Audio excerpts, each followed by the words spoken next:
Okay, let's go. Assalamualaikum warahmatullahi wabarakatuh. Kembali lagi di dalam channel Kerjain Soal Bareng Yuk. Kali ini kita mau membahas soal versus ya.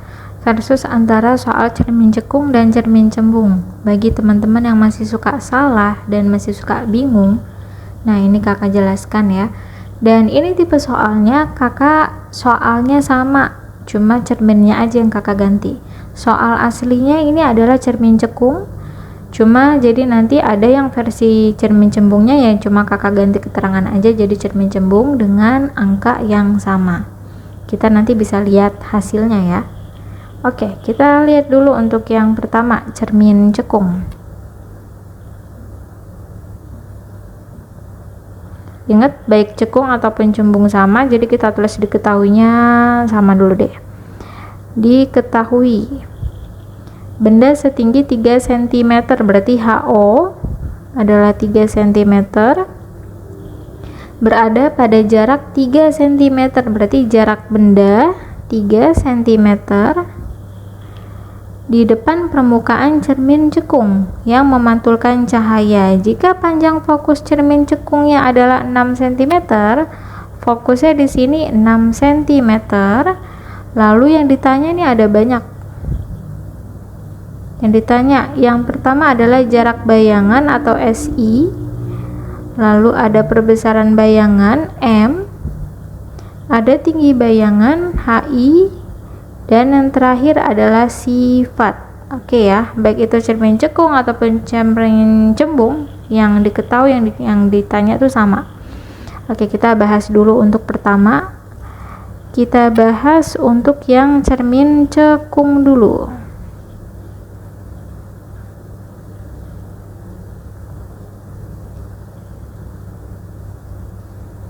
Oke, cermin cekung pertama, berapa sih nilai jarak bendanya, jarak bayangannya? Berarti 1/F sama dengan 1/SO ditambah 1/SI. Fokusnya kita tahu 6, 1/6 sama dengan 1 bendanya adalah 3 ditambah 1/SI. Ini kita jadi pindah ruas ya, 1/3 nya kita pindah ruas ke kiri, jadi tandanya min, sama dengan 1/SI. Ini kita KPK kan, 6 dan 3 ini jadi 6, 6 bagi 6 1 kali 1 1, 6 bagi 3 2 kali 1 min 2, 1/SI. Kita langsung di sini ya, ini kan 1 dikurang 2 min 1 ya, jadi min 1/6 sama dengan 1/SI.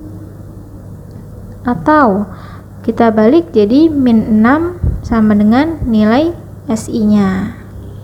Oke, kita dapat nih ya, min 6 sama dengan nilai SI. Lalu kita hitung nilai perbesaran. Perbesaran itu kan nilai rumusnya kurung mutlak jarak bayangan per jarak benda. Jadi kurung mutlak ini tuh fungsinya untuk meniadakan si tanda negatifnya. Kebetulan kita dapat tanda negatifnya di jarak bayangan ya. Jadi kita tetap tulis dulu min 6 per jarak bendanya adalah 3. Karena dia ini kan hasilnya seharusnya min 2 ya, tapi karena ada tanda kurung mutlak jadi hasilnya 2 aja. Negatifnya hilang. Jadi perbesarannya adalah 2 kali. Lalu kita lihat untuk yang tinggi benda. Tinggi benda ini kan rumusnya HI per HO sama dengan SI/SO. Nah, tinggi bendanya kita nggak tahu kan? Kita nggak tahu, tinggi bayangannya kita nggak tahu, tinggi bendanya adalah 3. Lalu jarak bayangannya tadi min 6, tapi kita tulis aja 6 ya. Lalu jarak bendanya adalah 3. 6 bagi 3, 2. 2 dikalikan silang dengan 3 ya. Maka nilai HI-nya adalah 3 kali 2 atau jadinya 6 cm. Yang kedua, yang D, sifatnya gimana nih? Ya, karena yang ditanya sifat bayangan ya. Jadi kita fokus di nilai bayangannya, kita dapat tadi tandanya negatif. Kalau negatif itu pasti dia maya. Kalau maya, pasti dia tegak. Jadi kalau ada pilihan maya diperkecil, jangan dipilih ya. maya itu pasti tegak. Lalu tahu diperbesar atau diperkecil, kita lihat jarak bendanya awalnya 3 cm. Jarak bayangannya sekarang 6. Ingat, 6 aja.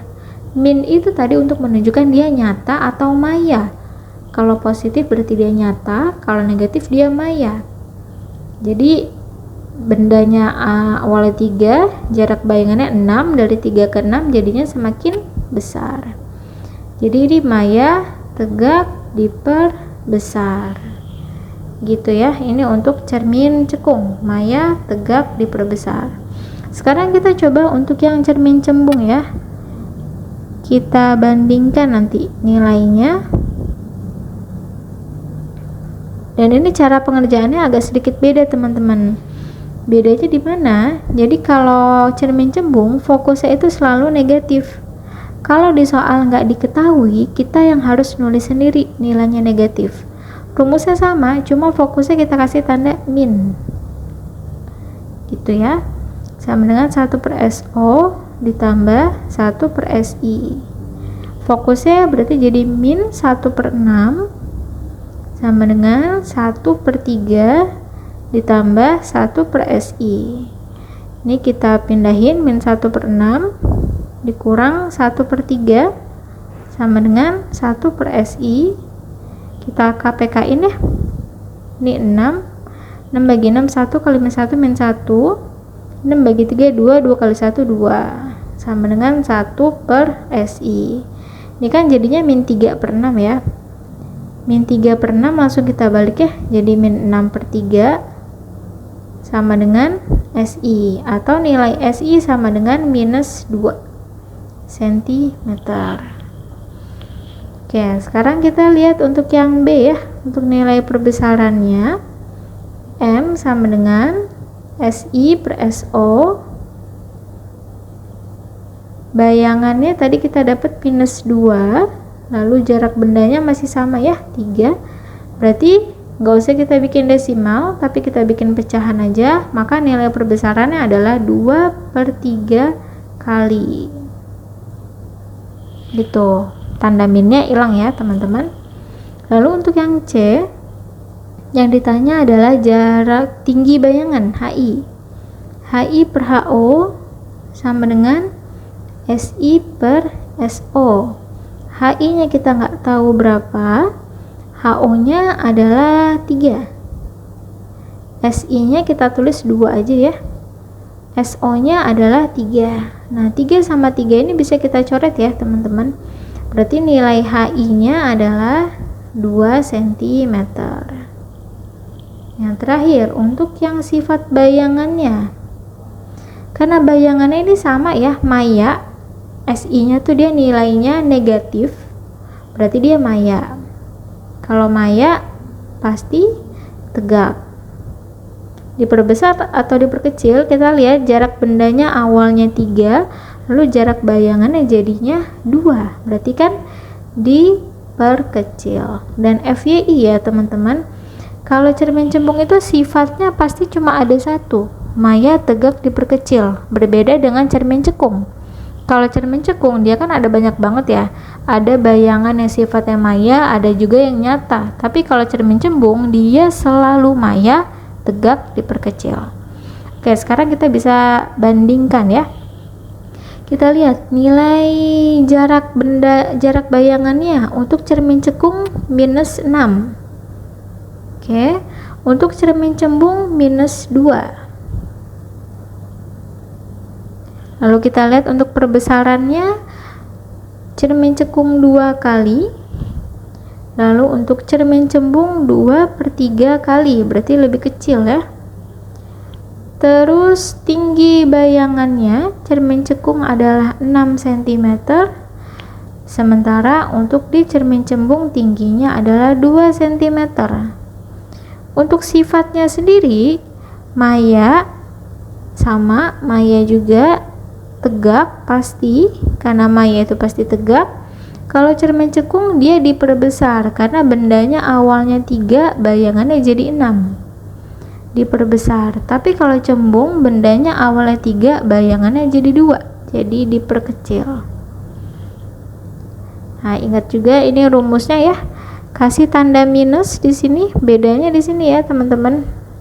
Kalau fokus untuk cermin cekung dia kita kasih tanda positif aja, tapi kalau di cermin cembung harus ada tanda negatif. Nah, ginilah teman-teman, bisa dipahami ya. Oke, jadi inilah perbandingan antara cermin cekung dan cembung. Ingat teman-teman, yang perlu diingat adalah tanda fokusnya. Walaupun di soal dia bilang cuma nulis 6 cm, tapi kalian harus tahu dia ngomonginnya cermin cekung atau cermin cembung. Kalau cermin cekung betul, kita kasih tanda positif aja. Tapi kalau cermin cembung harus kita kasih tanda negatif di fokusnya. Adapun untuk rumusnya ini sama ya. 1/SO ditambah 1/SI juga. Rumus semuanya sama, yang membedakan tadi cuma fokus. Dan untuk sifat bayangan, ingat kalau cermin cembung pasti cuma ada satu sifat, itu maya, tegak, diperkecil. Oke teman-teman, bisa dipahami sampai sini ya. Kita akhiri, jangan lupa untuk like, subscribe, dan share. Dan juga kalau sudah ngerti, jangan lupa ajarin temannya yang belum ngerti ya. Oke, terima kasih. Wassalamualaikum warahmatullahi wabarakatuh.